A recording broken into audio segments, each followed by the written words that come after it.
Hello students, I am again welcoming all of you at my YouTube channel Just IELTS and PTE.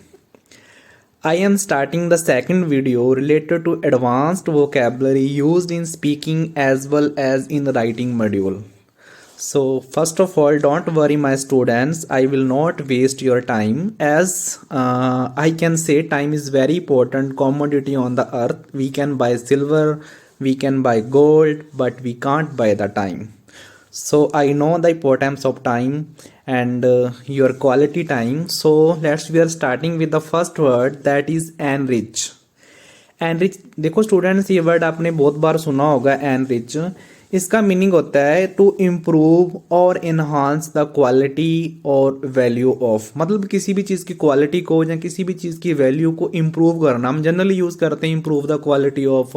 We can replace this word, improve word can be replaced by enrich.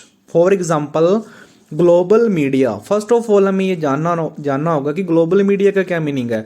Global media mean जैसे एक country की जो media है दूसरी country की media के साथ connect करके और अपनी इंफॉर्मेशन आगे की आगे भेज देती है, उस चीज़ को हम बोलते हैं global media. And global media क्या कर रही है, एनरिचेस। इस वर्ब को यूज़ किया हमने, एनरिचेस के साथ एस क्यों लगा, क्योंकि global media as a singular count किया है। Global media enriches young people's understanding of contemporary affairs and enhances their views.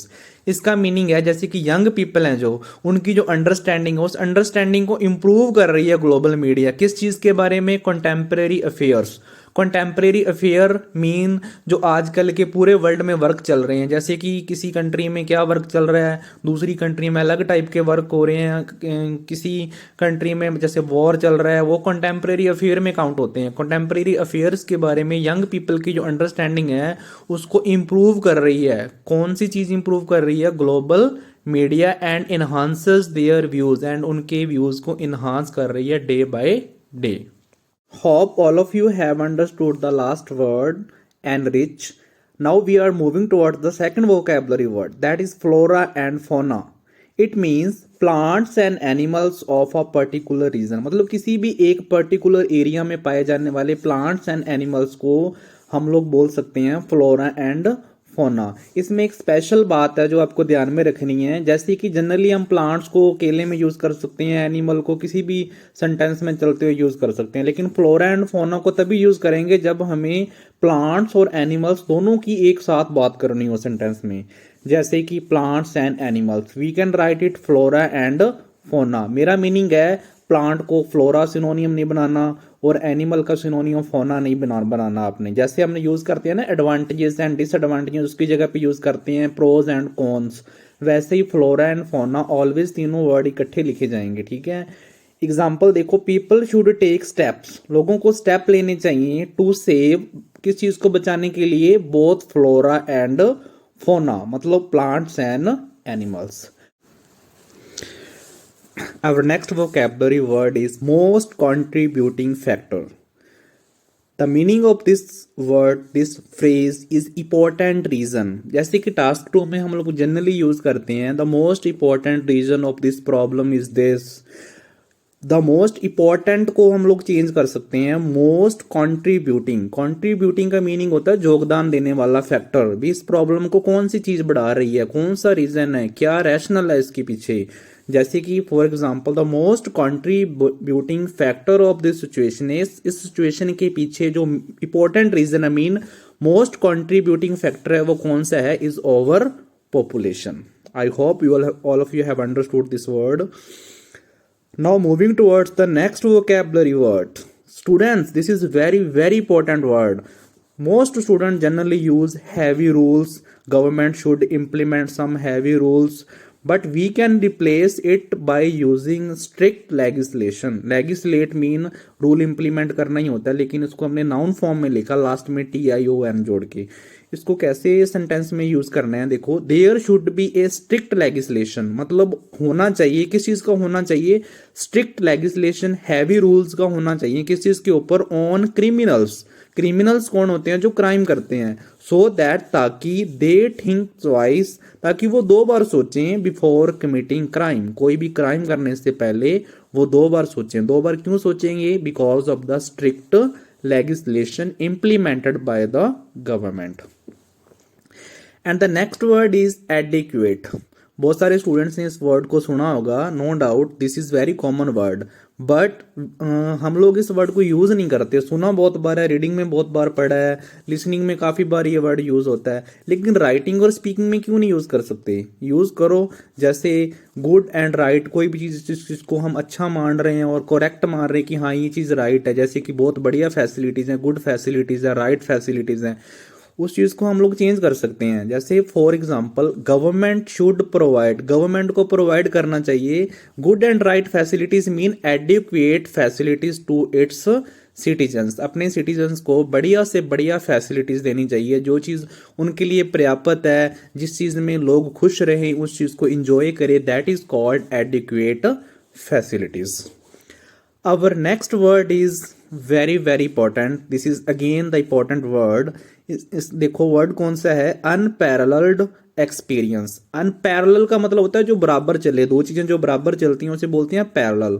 Unparalleled जो बराबर ना चले, कहने का मतलब है यूनिक एक्सपीरियंस. किसी के पास भी ऐसा एक्सपीरियंस नहीं है जो उस पर्सन के पास है, या उस, जैसे कि for example Elder people have unparalleled experience that young people do not have.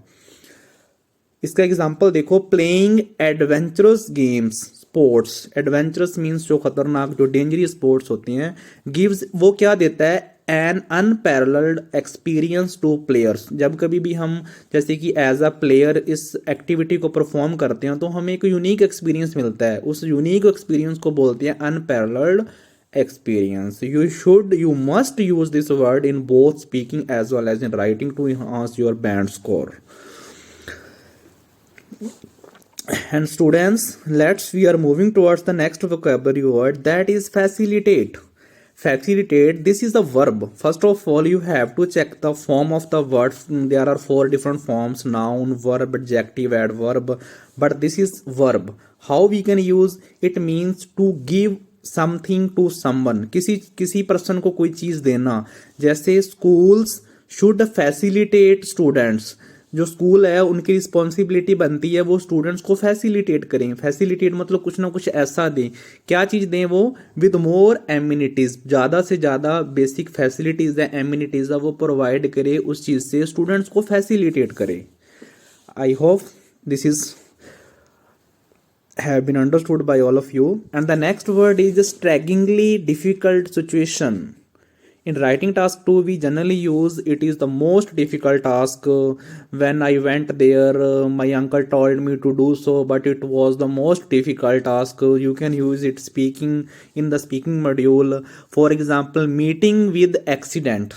Accident, meeting का मतलब होता है मिलना नहीं होता. एक्सीडेंट का मीनिंग होता है कि एक्सीडेंट हो जाना.